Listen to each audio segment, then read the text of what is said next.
so many financial advisors look at you and coach the quarterback, but if nobody's catching the receivers, if you're not going to coach the receiver and they drop the ball, you've done all this wealth building for the next generation to drop it. I mean, how good would Tom Brady be if he didn't have receivers that could catch the ball?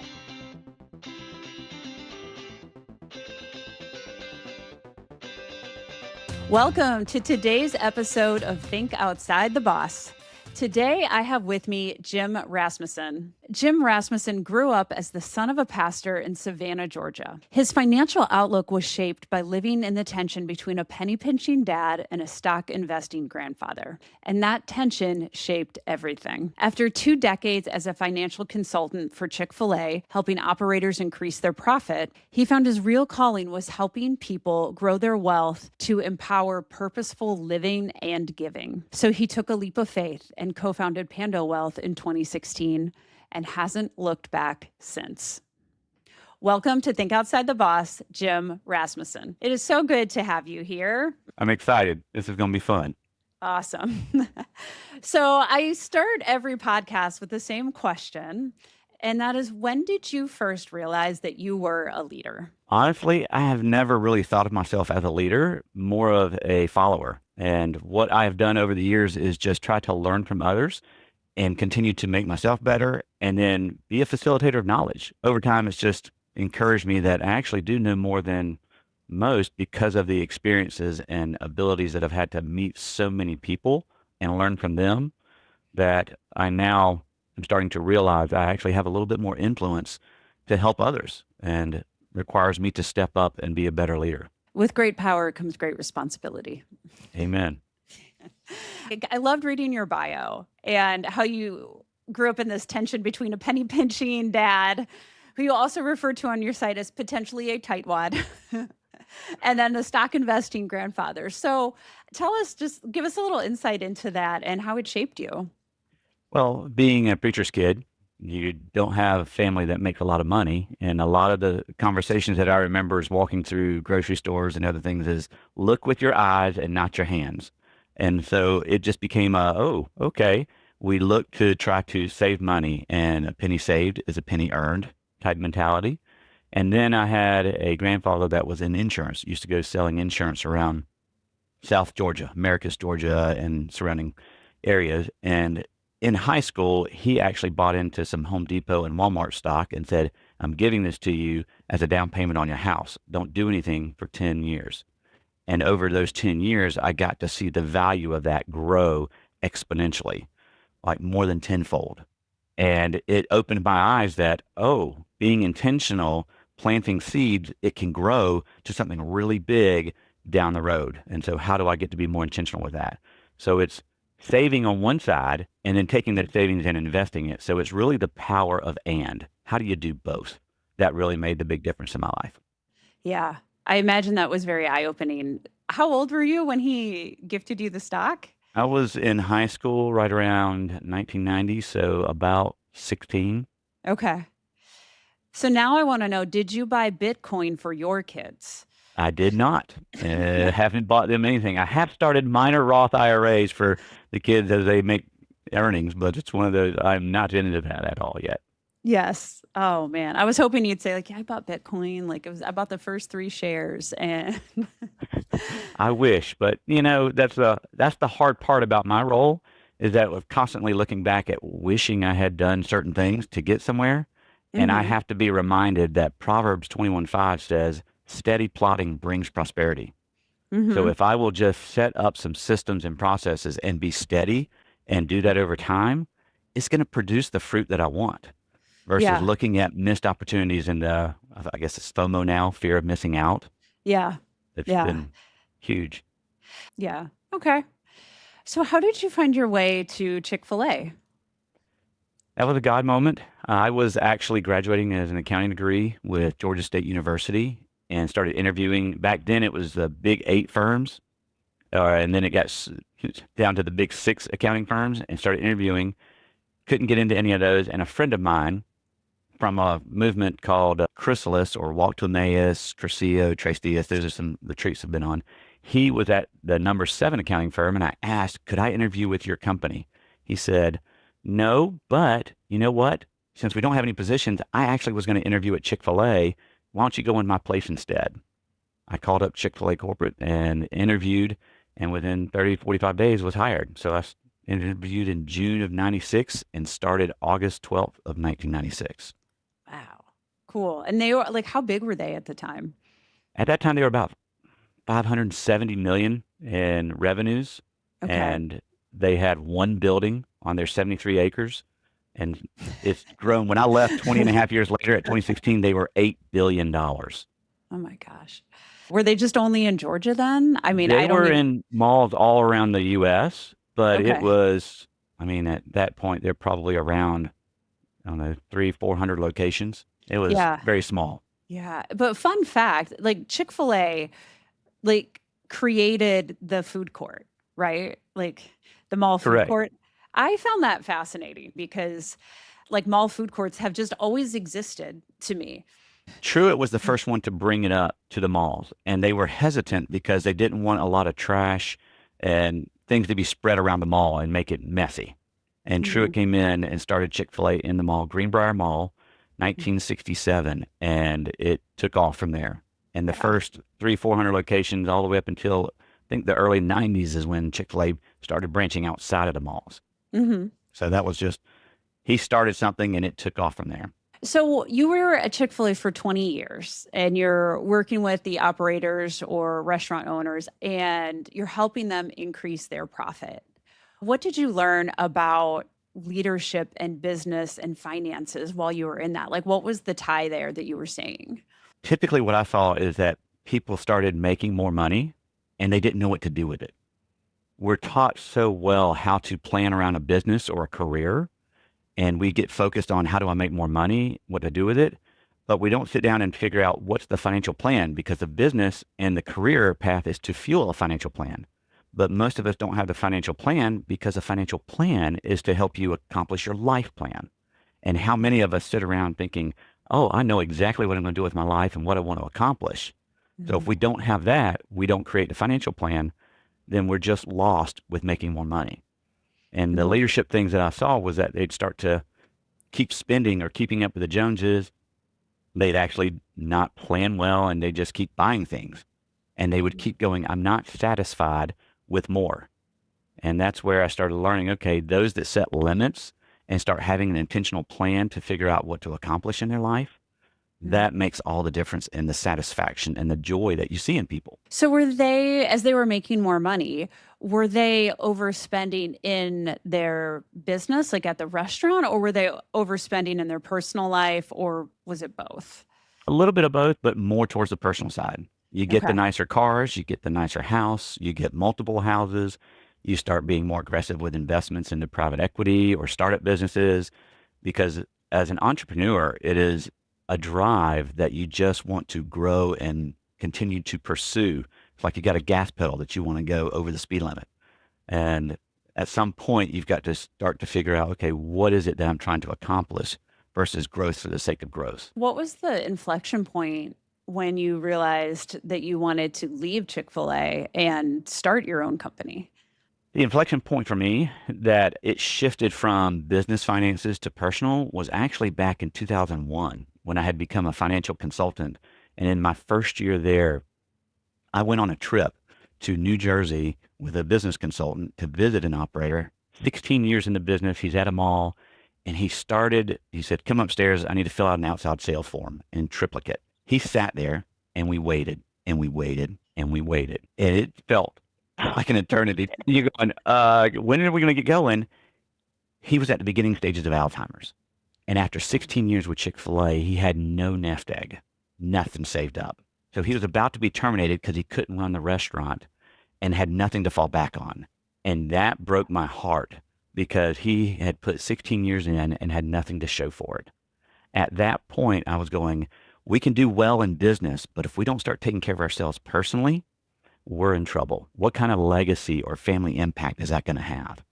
So I Mhm. started in 2001 having conversations to move people towards personal generosity. In fact, I came up with an idea of WinShape Stewardship to be the financial planning arm that would link with WinShape Camps and WinShape Marriage to help families. And they said, no, we're not Mhm. going to do that because of certain things that they want to do at WinShape. So we took Ron Blue and Company at the time to be a financial planner to 18 markets to encourage the franchise owners to think about planning. Mhm. 2009, Chick-fil-A paid for me to go to Emory to get my CFP, to be a certified Oh, financial planner, and I started educating. But then legal liability, we didn't want fiduciary liability to come on to Chick-fil-A. I had to stop doing that being an employee. So there's a lot of things I tried to do to bring that on at Chick-fil-A, and eventually God said, "You're going to leave to go start this company." And I laughed. It was one of those, I said, "If you do this, I'll leave." And then within 5 minutes, he did it. And I went, "I'm just kidding.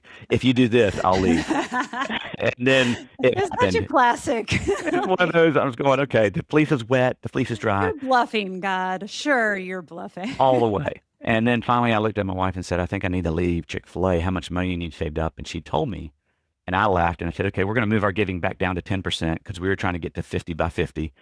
And all of a sudden, I got promoted 2 months later, and that increase was being saved completely. And we hit the amount she wanted on my 20th anniversary month. It was time for me to step out. And that's where I met Daniel Hanush and co-founded Pando Wealth. Pando is Latin for I spread out. So we spread out wealth. And for you to spread out wealth, you first have to grow it. So we want to help people think how to be purposeful living and giving, because the joy that you see in most people's lives comes from being generous. Well, what prevents you from being generous is obstacles that are in your mind that you haven't planned for or look at to intentionally address so that you can remove those obstacles to create that generosity. Yeah. So So when you think about like, it might be in the clients that you have now, or particularly like at Chick-fil-A when you were working with businesses. So when you saw that the operator of the Chick-fil-A like making more money and they're buying the cars and the houses and the more houses and all the things, what effect did that have on the team below them, like on their leadership team? Like, so was everyone on the leadership team thinking like, oh, well, now I'm going to buy a better car. I'm going to buy a nicer house. Like, did that, I'm curious how like that personal spending of wealth and that lifestyle of the leader, like, did it affect the rest of the team? on some of them, I would say yes, but the majority of operators are very intentional and think through how to create a culture. The way Chick-fil-A corporate has been around for so long is, how do you take care of your people? If you take Yeah. care of your team, the team will take care of your customers and you will have a great experience. The Mhm. majority buy into that and live that out. They're in the restaurants 40 hours a day. So those, they see, okay, they're winning symbol of success cars. It's about the team effort. And Mhm. so that's where I see a lot of operators doing bonus programs off of profits, that Mhm. as those things, sales go up and profits go up, then the leadership can get more. So it's a Mhm. win-win situation versus a win-lose for the team. Yeah, I love that. And that's consistent with what we know of Chick-fil-A too. I want to go back on what you just said though, because I love this. As a leader, when you take care of your team takes care of your customers. Yep. I have gotten in so many discussions and debates over this because I believe like the same thing, where as a leader, you have to take care of your team first. You have to take care of the people who take care of you. If you're not like investing in your team will not invest in their client. Like if your team doesn't feel valued, or they're not going to turn around and value the customer because they themselves aren't valued. And that's one thing that I've noticed that's done so well and so consistently at Chick-fil-A is that the leader values the team. And so when the team is valued, they can't help but pour that out to the customers. It's one of those, I've heard it said, people quit people before they quit a job.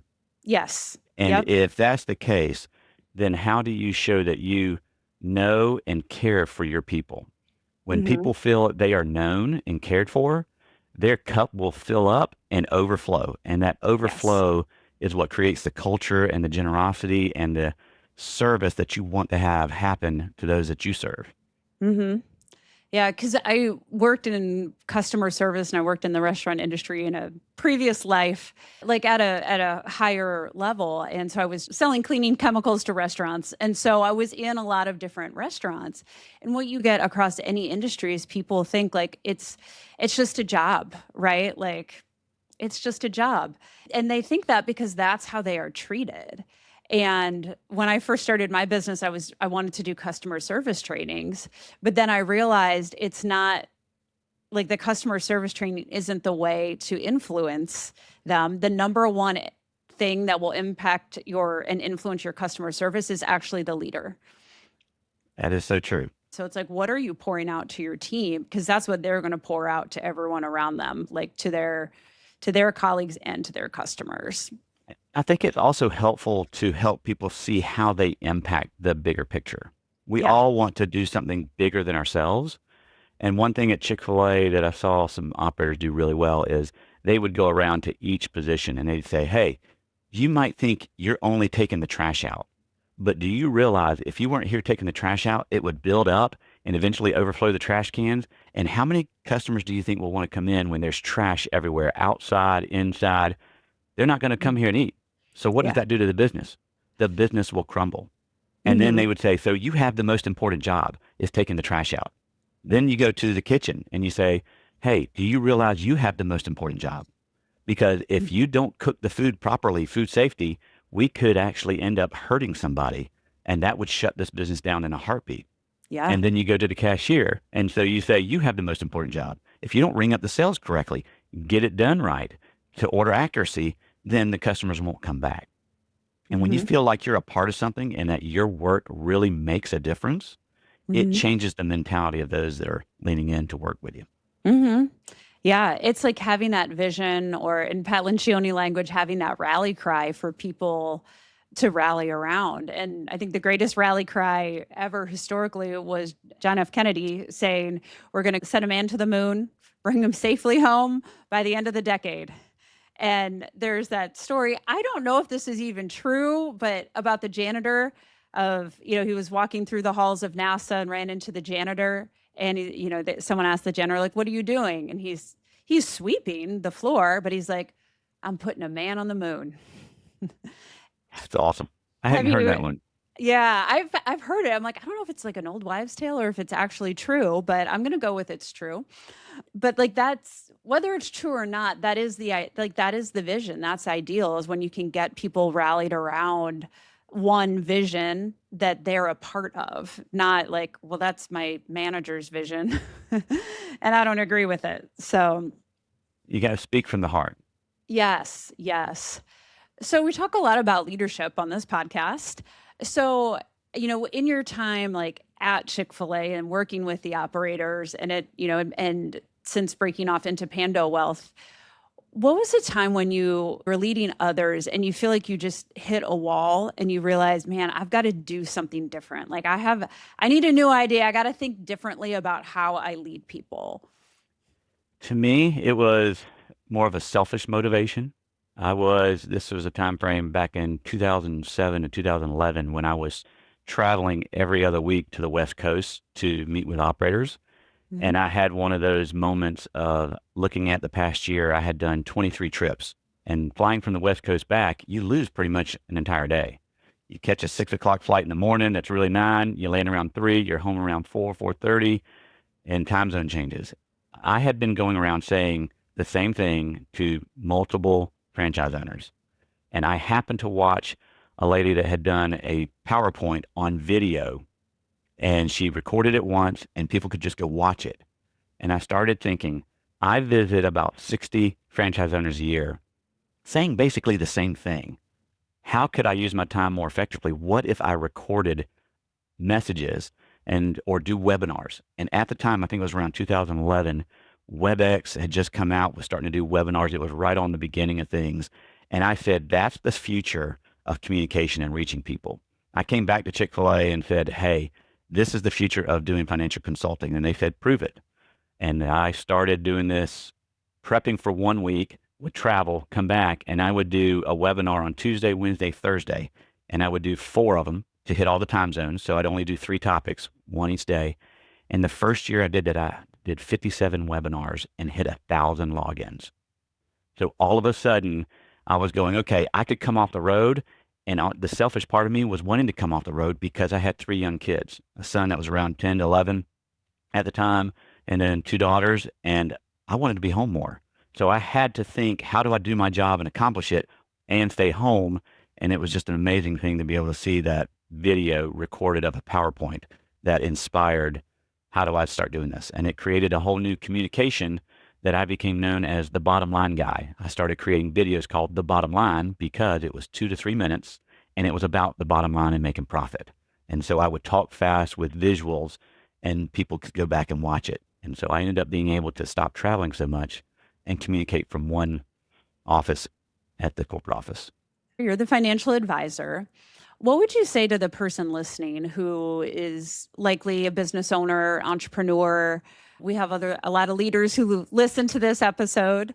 What would you say to them about and they're wondering like, I want to build wealth. I want to build wealth. Like that's why I'm in this business. That's why I started a business. But they're struggling. They're not seeing, they're maybe growing, but they're really not seeing the bottom line grow as fast as the rest of the company. What would you say to them or how would you advise them? My first initial thought is think about progress, not perfection.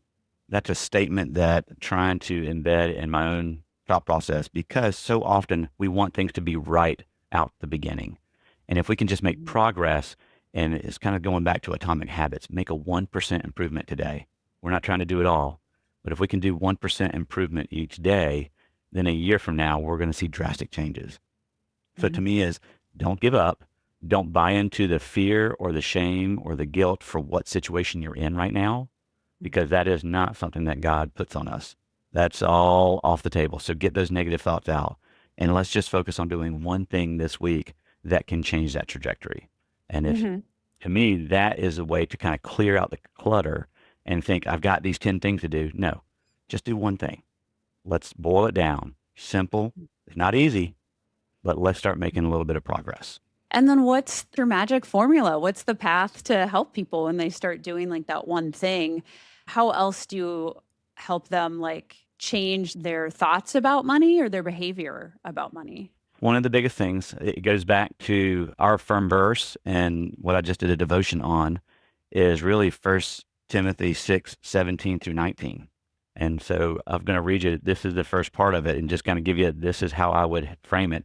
It says, command those who are rich in this present world not to be arrogant, nor to put their hope in wealth, which is so uncertain, but to put their hope in God, who richly provides us with everything for our enjoyment. And what I hear in that is I bring back Andy Stanley's, you've got your outcomes. What creates your outcomes is your decisions. What comes before your decisions? Your beliefs. What so often happens is that our belief is in money. And when we put our hope in wealth, which is so uncertain, it creates an unstable future. We put our hope in God, generosity will start to become the outpouring of that, and you will experience the life that's truly life. And what that means is we've got to go back and see what is it we're about. Give ourselves permission to stop copying other people. This happens at Chick-fil-A and I'm sure other areas, but I will speak to a franchise owner that says, oh, I got to get into real estate because this person's been here longer than me. They're smarter than me. I must do real estate because they're doing that. And then you talk to them, why are you doing real estate? Well, this other operator does it. And I figured they know what to do with their money. I'm going to copy them. And so you get this circular thing. Why did you get into Bitcoin? Because somebody made a lot of money. And so I have a fear of missing out. I got to do what they're doing. Our whole thing is to come in and give permission for you to do purposeful living and giving. That's for you. Stop copying others and figure out who you're called to be and what your gift sets are. And let's align your finances around your picture, not others. And that's a freeing concept just because we're all a very comparison type. Oh, how fast did your business grow? Oh, how much profit did you get out of this? Oh, how much? And we're constantly comparing ourselves to others to see if we're doing well or not and if we're in the top. And then if you still talk to the people in the top, they're going, there's more. There's got to be more. And when that more comes along, usually it's because the heart is not putting hope in God. And so that's where it's hard to get out of and get off that treadmill. It is. And especially with where we're at with social media and technology. Once you work with your clients and you're like helping giving them the permission to create their own vision and spend the money that how they want to, do they know what they want right away or do they have to like Not right away. No, it's a process, and it takes time because our immediate response is because of the comparison trap. We try to think, oh, well, then I should shoot for this. I should shoot for rental properties and passive income. I should shoot for, and it's because you've been bombarded with all the information around there. It's hard to get back to what is it for you. And I guess the word that I typically say is, where's your identity? Too often, entrepreneurs and pretty much everybody can say that the business or their career becomes their identity. And I've seen it at Chick-fil-A. I saw it with me. After 20 years, I ate Chick-fil-A, I wore Chick-fil-A, I talked Chick-fil-A for 20 years. When God said you're leaving, it took me 3 years to finally move out because I was going, what about this? What about that? And I started asking all these questions. And I'm going, wait a minute, my identity is in Chick-fil-A. And someday I'm going to retire. So if my identity is in Chick-fil-A, my identity disappears when I leave this company. That's not good. So my identity has to be in something else. And that's where I come back to the 1 Timothy 6:17. Put your hope in God. My identity has to be in God and allow the business or the career to be the assignment. And my assignment can change. And so unpacking your identity is not something you're going to do in a 30-minute session or an hour session. It's going to take time to peel back that onion to really get to the core of who you are and remove a lot of the lies and the doubts and the conversations you have in your head that really aren't true. Yeah. You have such a unique way of talking about being a financial advisor. You're talking about living with purpose and giving with purpose. Tell us more about like how Pando Wealth and what you do there is different than maybe your traditional financial advisor. Typically, what I've seen in the past, and this is not with all advisors, is they want to help you continue to grow and just make more. And you give me more money to invest, we'll both do well, and you'll be multiple millionaire. You'll be able to live the lavish lifestyle. And to me, that's half the picture. And so what we do is we get organized with getting all of their stuff, and then we have what's called a vision meeting for an hour where we ask questions of the person we're serving or spouses if they're married, and we'll go, what's important about money to you? What do you hope to accomplish? What is your plan from a generosity standpoint to support the causes and organizations that you like? We're not sitting here saying you have to tithe, you have to do this.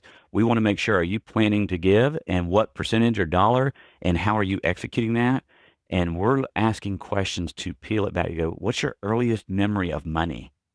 Because money is very emotional, it has a lot of attachments to it. You have two people that come together, they have different experiences, usually opposites attract. And we want to understand what the filters are that they're thinking through. That way we can address their concerns. And so it takes time and effort because we want to be more relational. We want to automate the transactional so that we can elevate the relational where we can have greater impact and influence. Because most financial advisors look at the client. We're trying to build, I call it family office, but it's not an ultra high net worth client family office that most people think about with the billionaires. It's taking care of you and thinking about how your parents move money down to you and you move money down to the next generation and create this legacy. Because so many financial advisors look at you and coach the quarterback, but if nobody's catching the receivers, if you're not going to coach the receiver and they drop the ball, you've done all this wealth building for the next generation to drop it. I mean, how good would Tom Brady be if he didn't have receivers that could catch the ball? Right. So That's a great we try to analogy. take a different perspective. We want a long-term perspective. I heard from Ron Blue or Blue Trust now is the longer term perspective, the better the decision today. And so we want to try to have long-term partnerships with families versus just trying to serve one person for one generation. Yeah. And that flies in the face of everything. It's so countercultural, Jim. That's why I love it. It's hard, but you Mhm. have greater impact. And so Daniel and I Yeah. are building a business that we want to live beyond us to continue to Hmm. have impact. It's not about, hey, I want to build this and sell it and do another business. Hmm. We're looking at generational impact. And Hmm. that's a very different lens. It takes a long time to do it, but Yeah. the number of families that we get to impact, and we're up to 26 people in a virtual firm, Yeah. we're being able to impact so many more people beyond Chick-fil-A as we get ready to go to mission aligned people and we do Chick-fil-A and we do NIL and pro athletes. We're Mhm. getting referrals in to be able to help people think about purposeful living and giving. And that's just exciting. That's Yeah. fun.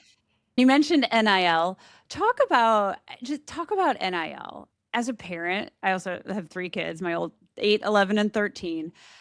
And we were joking with my daughter, she's 11, our middle child. She plays basketball, and we're like, "Okay, here's the plan. You have the best chance to be a college athlete, and we want you to get some NIL money so that you can support your parents."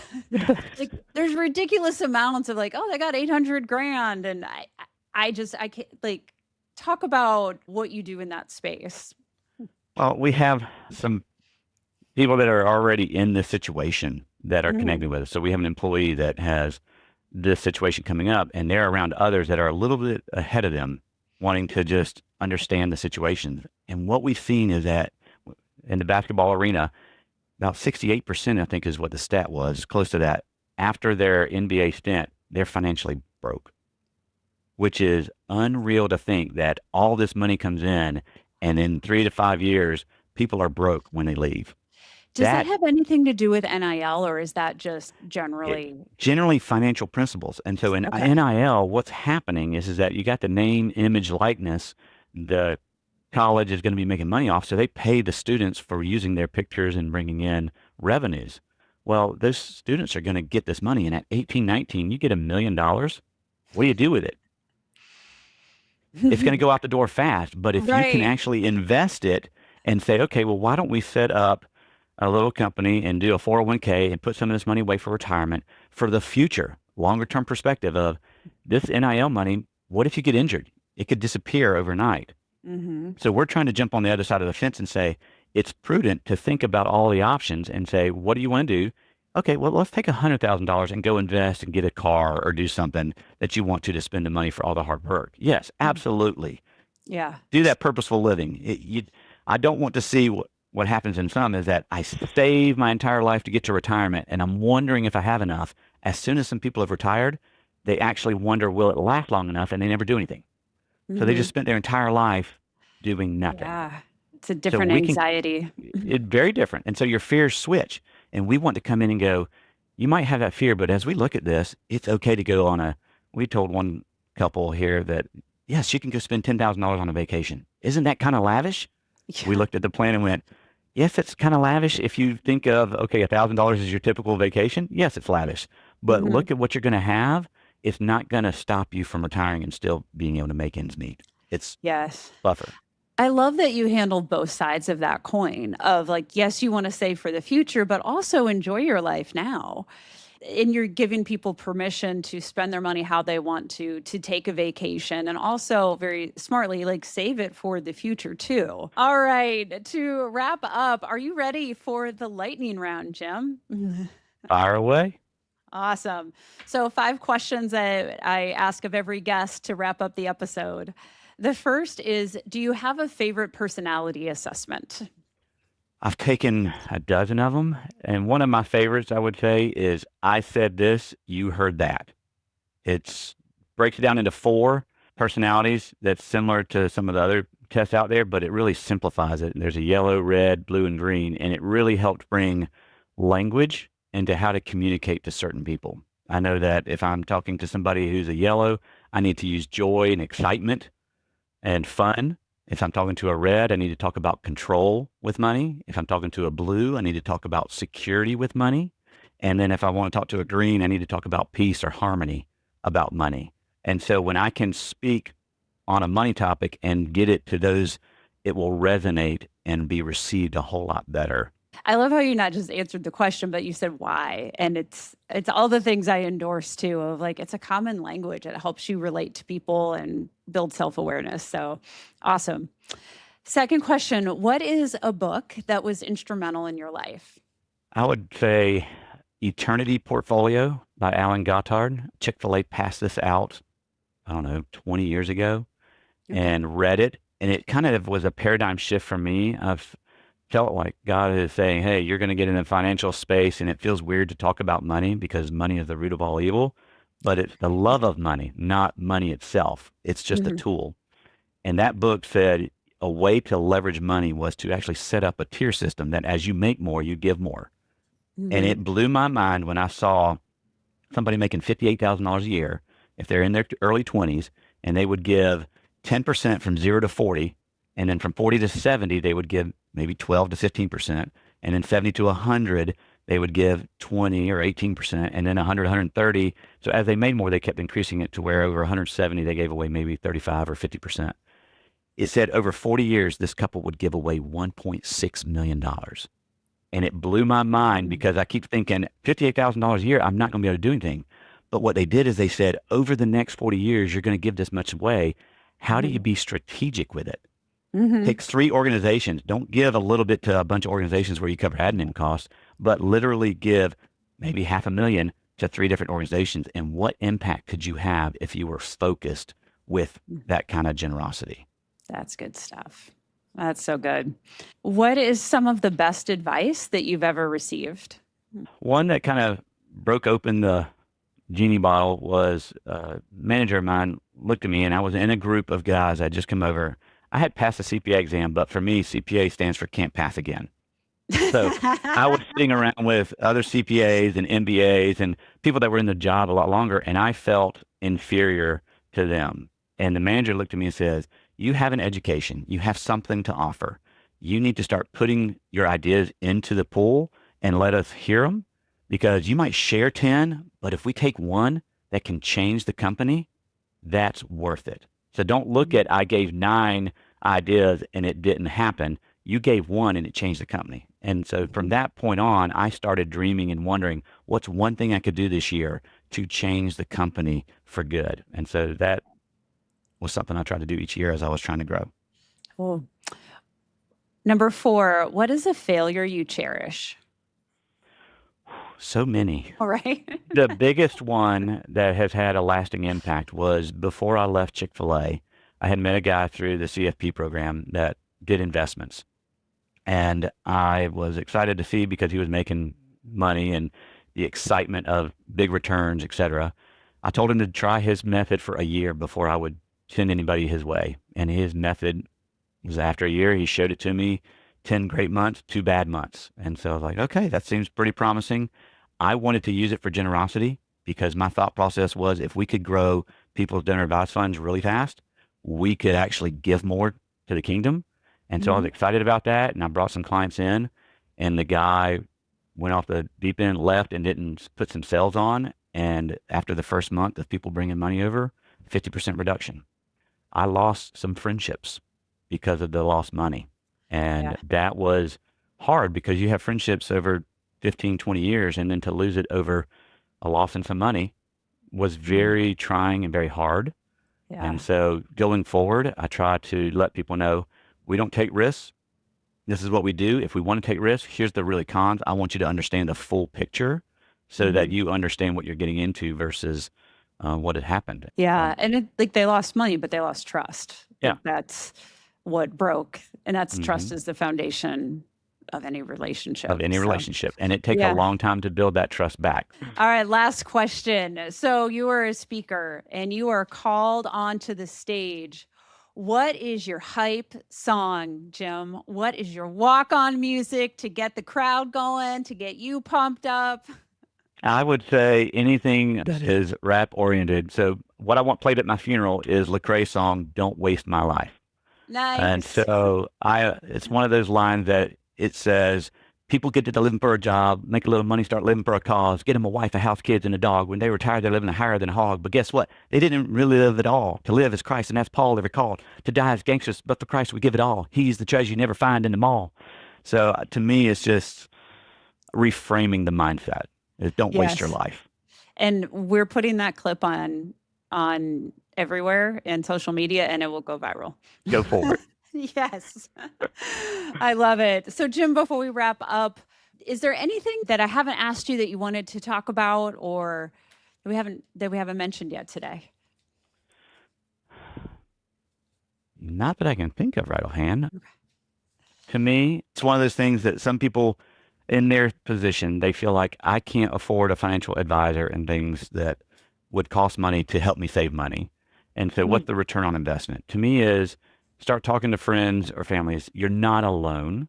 I started a free YouTube channel called Bags of Money for my church because so many people were asking questions, and it's ways to help you see how to save. It's going to start out with some very basic stuff and then move to intermediate and more advanced, but it's a way to just find resources like Dave Ramsey and others to get you to start taking progress, not perfection, steps towards a better financial future for you, because finances really impact you mentally, emotionally, physically, and spiritually. So my encouragement is find someone, whoever it is that you trust, to help you with that so that you can start experience the joy that so many can have when they put their stuff together right. Oh, that's great. So tell us, where can everyone find you? They can find us on pandowealth.com, PANDOWEALTH.com, and just go in and start looking at some of the websites. Right now, it's very Chick-fil-A focused, but in the next, by end of May, we're going to be rolling out our Pando Wealth for Chick-fil-A and Pando Wealth NIL Pro in the next little bit. Okay. There we go. All right, Jim, thank you so much for being on today's episode. Okay. It's been a joy. Thanks so much. Thanks for listening. If you liked something from this episode, hit share and send it to a friend or fellow leader. Don't forget to follow the show and leave a review because it helps leaders like you find us faster. This episode of Think Outside the Boss was produced by Volt Productions. I'll see you next week. And until then, keep moving forward.